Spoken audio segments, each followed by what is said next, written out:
প্রয়োজন হয় নাজমুল ইসলাম যদি রিজাইনও করে তাহলে সেক্ষেত্রে কিন্তু ক্রিকেটেরই জয় হবে।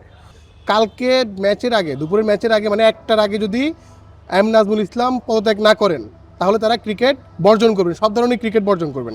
এটা আসলে ক্রিকেটের জন্য কত বড় ক্ষতি হতে যাচ্ছে বা কী হতে যাচ্ছে আসলে সামনে ক্রিকেটে? এটা তো ক্রিকেটের জন্য একটা বিরাট হুমকির শুরু, কারণ এরকম ইনডিফিনিট একটা এর আগে একবার প্লেয়াররা ইনডিফিনিট হুমকি দিয়েছিল অনেক আগে, আপনার মনে আছে 13 দফা দাবি নিয়ে।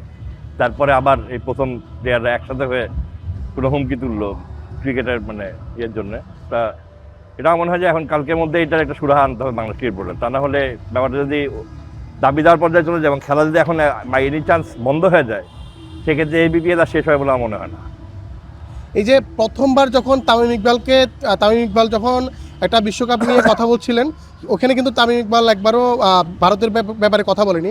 এরপরেও কিন্তু নাজমুল ইসলাম তার ফেসবুকে একটা পোস্ট করেন যেখানে আসলে ভারতীয় দালাল বলেন।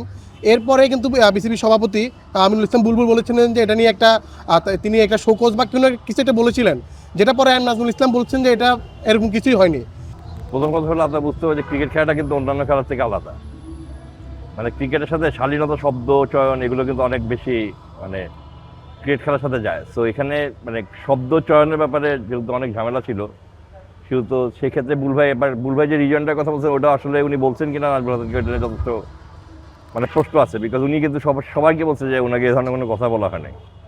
তবে আমি আশা করবো যে নাজমুল হাসান যেটাই হয়েছে আর কি কালকে, নাজমুল ইসলাম আর কি, উনি যেটাই হয়েছে কালকের মধ্যে এটা একটা সুরাহা হয়। বিকজ যদি বাই এনি চান্স মানুষের ক্রিকেটটা বন্ধ হয়ে যায়, বিপিএলটা বন্ধ হয়ে যায়, তাতে কিন্তু ক্রিকেটের বড় ক্ষতি হয়ে যাবে। আমার মনে হয় যে যদি প্রয়োজন হয় নাজমুল ইসলাম যদি রিজাইনও করে তাহলে সেক্ষেত্রে কিন্তু ক্রিকেটেরই জয় হবে। এই যে আপনি বলছিলেন ক্রিকেটেরই জয় হবে, ক্রিকেটাররা যেভাবে সবসময় ক্রিকেটারদের পাশে থাকে, বোর্ডকর্তা হয়ে ওনাকে প্রথম থেকেই যখন ক্রিকেটাররা ওনার ব্যাপারে কথা বলেছেন, এরপর কি বোর্ড থেকে আসলে ওনাকে আসলে একটা থাকে না যে ওনাকে করা যে আপনি এইভাবে আগায়েন না, কারণ ক্রিকেট তো আসলে ভদ্র লোকের খেলা, সেখানে ম্যানেজমেন্টের এমন আচরণ আসলে ক্রিকেটের ইয়াকে আহত করে কিনা আসলে?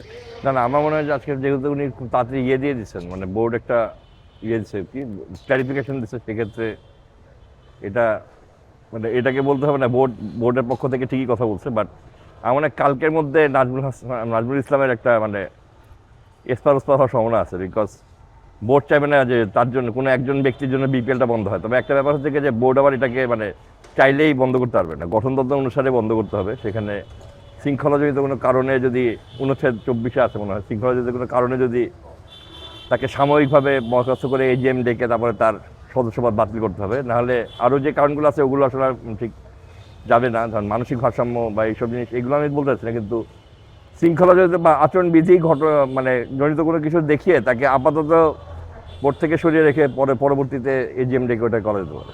আর সব মিলে আসলে তাহলে কালকে ক্রিকেটের জন্য কি আসলে একটা বড় দিন হয়ে গেল কিনা, যে আসলে স্পার না হলেও স্পার? কি মনে করছেন কালকের দিনটা নিয়ে? কালকে ক্রিকেটটা হয় কিনা এটাই দেখি।